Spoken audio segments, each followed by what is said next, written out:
চরমনের পীর এখন এই যে শরিয়ার কথা বলে না, যে শরিয়ার ঠুনকো অজুহাত দিয়ে যে একটা ডানপন্থী সরকারের একটা সম্ভাবনা ছিল, সেটা থেকে তারা বের হয়ে এসে মানুষের ভোটগুলো নষ্ট করার জন্য একটা তারা প্রতারণা করেছে না। তো তারা এখন শরিয়ার অজুহাত দেয়।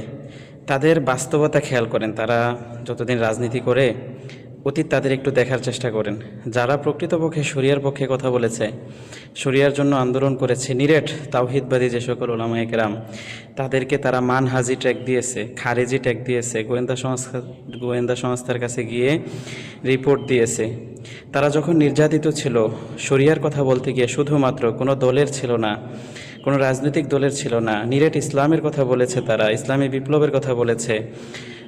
তারা যখন তাদের উপরে জুলুম নির্যাতনের খড়গ চলে এসেছিল, তারা কোনোদিন তাদের ব্যাপারে একটা টু শব্দ পর্যন্ত করে নেই। উল্টো তাদেরকে খারেজি, মানহাজি, এই আবল তাবল ট্যাগগুলো দিয়ে এক ধরনের বিরূপ বুলিংয়ের শিকার হইতে হয়েছে তাদেরকে। এই চরমনের পীর যুগে যুগে মানুষের সাথে, যুগে যুগে সর্বদা এখনো পর্যন্ত করে যাচ্ছে। এখন আবার তারা বলে তারা নাকি নিরেট ইসলামী দল।